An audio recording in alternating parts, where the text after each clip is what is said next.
माझं नाव सुरेखा आव्हाड. मी मनसेची महिला विभाग अध्यक्ष आहे कुर्ला विधानसभा. मी आज गेली 12 वर्ष महिला शाखा अध्यक्ष म्हणून त्या पदावर कार्यरत होते. गेल्या 2 वर्षापासून महिला विभाग अध्यक्ष म्हणून ते पद मला दिले गेलं होतं. त्याच्यानंतर बरीचशी आम्ही तिकडे आंदोलनं केली, बरीचशी विभागामध्ये कामं केली. आता काही दिवसानंतर आता जे नवीन पुरुष विभाग अध्यक्ष जे आम्हाला मिळाले त्याच्यानंतर 4 महिन्यापासून जे अक्षरशः म्हणजे कुर्ला विधानसभेची परिस्थिती फार विचित्र झालेली आहे. आणि आमच्या महिला शाखा अध्यक्ष पूजाताई घोडके यांनासुद्धा जातीवाचक तिथं बोललं गेलेलं आहे. त्यांच्यावरसुद्धा अश्लीलतेचे कमेंट्स केलेले गेलेले आहेत. आणि माझे जे फोटो आहेत माझे स्वतःचे जे आम्ही बॅनरसाठी देतो त्याचे फोटो विचित्र प्रकारे त्याचा वापर केला गेलेला आहे आणि प्रत्येक पुरुष पदाधिकारी यांच्या मोबाईलवर ते सेंड करण्यात आलेले आहे.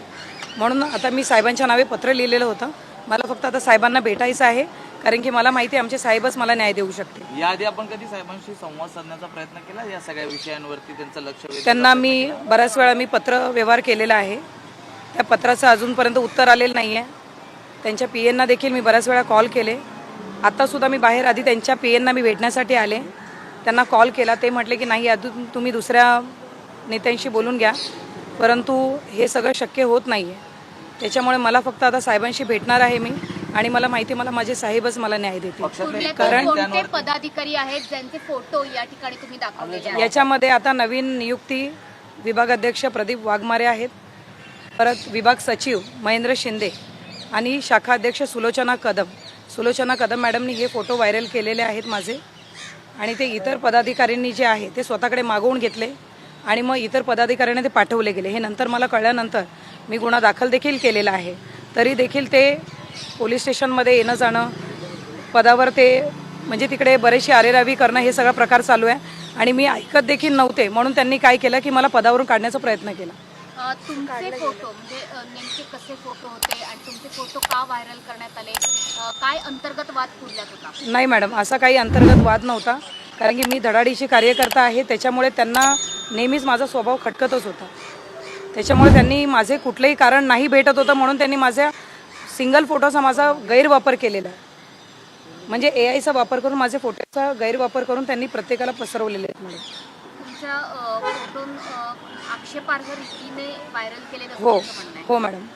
फोटो व्हायरल केले म्हणजे नेमकं कोणत्या कारणासाठी तुम्ही म्हणाल की फसवण्यासाठी? हो, मला फसवणं म्हणजे बाबा ही बाई बरोबर नाही आहे हे असं त्यांनी दाखवायचा प्रयत्न केलेला आहे. पण त्याच्यामुळे माझ्या पक्षाचा काही विषय येतो असा नाही आहे. कारण की हे जेव्हा कळलं तेव्हा मग माझ्या सगळ्याच महिला पदाधिकारी, बरेचसे पुरुष पदाधिकारी त्यांनी आक्षेप घेतलेला आहे की ताई तुम्ही नाही तर आम्ही देखील नाही आहे, हे असं करणं हे चुकीचं आहे. हे त्यांनासुद्धा समजलेलं आहे. कारण की अद्यापर्यंत इतके वर्ष झाले आम्ही एकत्र काम करतोय, पण आजपर्यंत कधीही आम्ही कोणाविषयी असं घाणेरड्या प्रकारचं कृत्य केलेलं नव्हतं कोणी. पण हे जेव्हा आपण पोलिसात का दाद मागितली नाही? मी पोलीस स्टेशनला FIR गुन्हा दाखल केलेला आहे साहेब. कुठल्या पोलीस? विनोद भावे नगर पोलीस स्टेशन आणि पूजाताईंचा नेहरू नगर पोलीस स्टेशन दाखल केलेला आहे. गुन्हा दाखल केला, त्यांनी नोटीस दिलेली आहे. आता बाकीची कारवाई ते पोलीस करतीलच. तुम्ही सध्या कुठल्या पदावर आहात? तुम्हाला मी महिला विभाग अध्यक्ष पदावर होते, पण मी त्यांचं ऐकलं नाही. कारण की मला बरेचसे फोन आले की तुम्ही हे सगळं मागे घ्या, तुम्ही पुढे जाऊ नका. त्यांचं ऐकलं नाही म्हणून मला महिला विभाग अध्यक्ष पदावरून मला काढण्यात आलेलं आहे, कुठलंही कारण नाही देता. मला फक्त साहेबांना आता भेटायचं आहे, सुरेखा आव्हाड आणि पूजाताई घोडके. 100% मला माझ्या साहेबांवर विश्वास आहे. 100% ते मला न्याय मिळवून देतील. पण या पदाधिकाऱ्यांना त्यांच्या पदावरनं हटवलं जावं अशी तुमची 100%, कारण की ते त्या लायकीचे नाही आहेत. त्या पदाच्या त्या ह्याच्यावर बसण्याच्या ते लायकीचे नाही आहेत मॅडम. कारण की त्यांनी इतकं होऊन सुद्धा त्यांनी अजून अतिरेकच केला, पण त्यांनी कधी माघार घेतलेली नाही आहे. उलट त्यांनी अजून त्रास देण्यासाठी, अजून त्यांनी पदावरून काढण्यासाठी खूप बरीचशी त्यांनी धावपळ केली आणि अजून मला मानसिक त्रास दिलेला आहे. गरजा हिंदुस्तान चॅनलला सबस्क्राईब करा आणि ताज्या घडामोडी जाणून घेण्यासाठी बेल आयकॉनवर प्रेस करा.